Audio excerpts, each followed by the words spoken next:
Assalamualaikum warahmatullahi wabarakatuh. Hai teman-teman, kami dari kelompok 9. Kami akan merepresentasikan materi kami, yaitu peranan kewirausahaan dalam pembangunan ekonomi. Dengan anggota kelompok yaitu Gustiana Ditama, lalu saya sendiri Aris Suhada, lalu ada Aldo Friska Dharma Putra, lalu ada Faiz Ahmad Cipto, lalu ada Muhammad Rafi Adi Wibowo. Pertama-tama, apa itu kewirausahaan?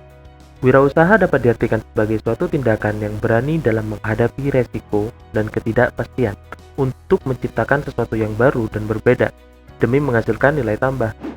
Lalu, apa hubungannya kewirausahaan dan pembangunan ekonomi?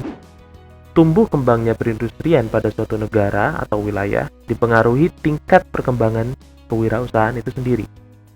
Lalu suatu negara atau wilayah dapat dikatakan terbelakang bukan karena sebab keterbatasan sumber daya alam atau modal, melainkan karena kurangnya jumlah wirausaha atau kurangnya kemampuan pemerintah untuk menarik perhatian masyarakat dalam berwirausaha. Lalu apa kata pakar tentang kewirausahaan? Frank Knight mengatakan seorang wirausahawan mencoba untuk menyikapi dan memprediksi perubahan pasar. Penjelasan ini menekankan peranan seorang wirausahawan dalam menghadapi ketidakstabilan pada dinamika pasar. Seorang wirausahawan disyaratkan untuk melakukan semua fungsi manajerial mendasar seperti pengawasan dan pengarahan.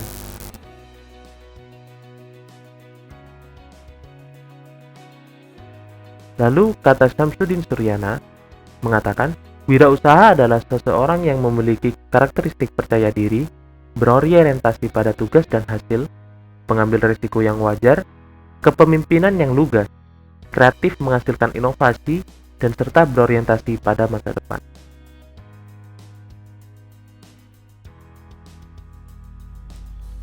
Nama saya Faiz Ahmad Cipto. Lalu, apa itu manfaat kewirausahaan dan pembangunan ekonomi? Yang pertama, membantu pertumbuhan ekonomi Indonesia. Kedua, peningkatan produksi nasional. Ketiga, pengembangan teknologi produksi. Dan keempat, pengembangan pasar.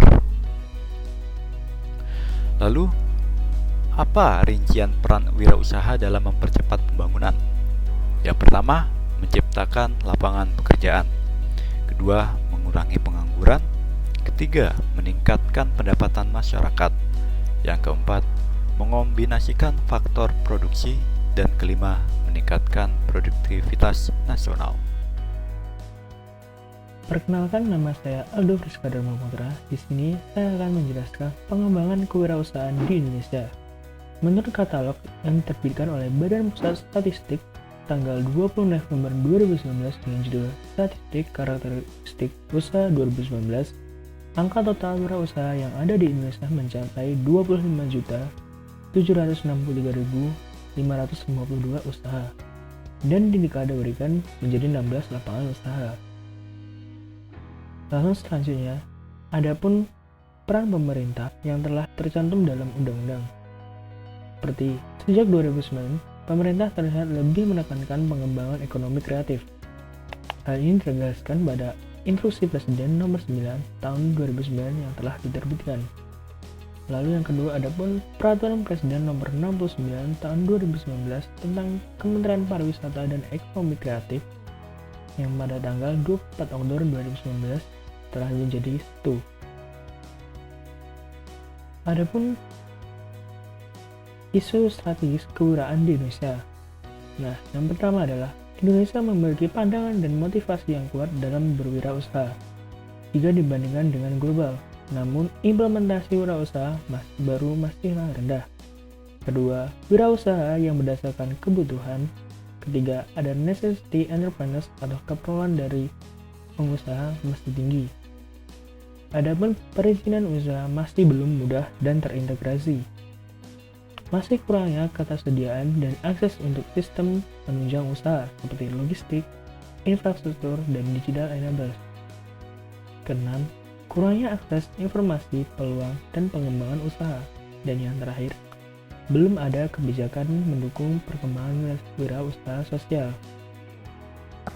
Baik, nama saya Muhammad Rafi Adi Wibowo dari Teknik Informatika Angkatan 2019. Di sini yang pertama saya akan menjelaskan tentang arah kebijakan kewirausahaan. Yang pertama, akselerasi penggunaan teknologi dalam peningkatan kemampuan berwirausaha.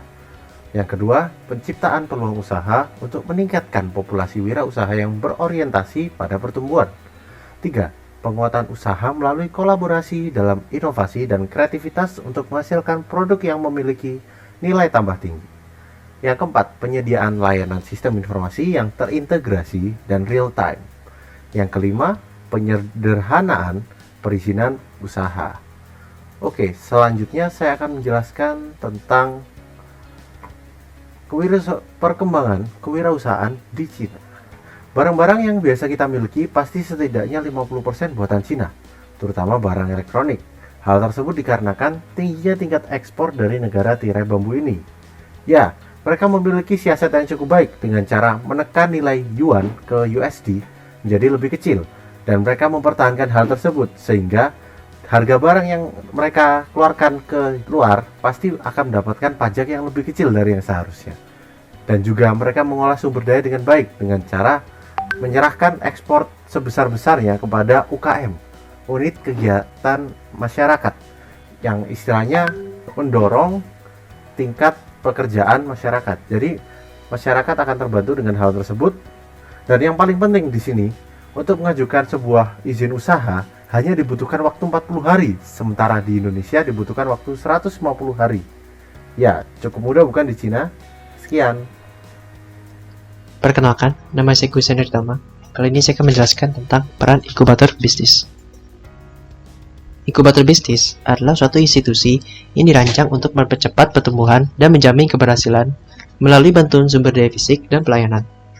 Inkubator bisnis memberikan bantuan bisnis untuk mempercepat keberhasilan suatu perusahaan baru atau startup. Inkubator bisnis bisa menjadi wahana efektif untuk menumbuh kembangkan usaha baru berbasis teknologi. Berdasarkan survei yang dilakukan oleh Bank Indonesia tahun 2006, pelaku inkubator bisnis di Indonesia terdiri dari 3, yaitu 72% PT, 7% pemerintah, dan 21% yayasan. Dapat dilihat bahwa pelaku inkubator dari PT merupakan mayoritas. Pelayanan inkubator bisnis adalah ruangan atau gedung, fasilitas, pelayanan, akses pembiayaan, dan dukungan. Sekian presentasi dari kelompok kami. Apabila ada kekurangan atau salah kata, mohon dimaafkan. Terima kasih.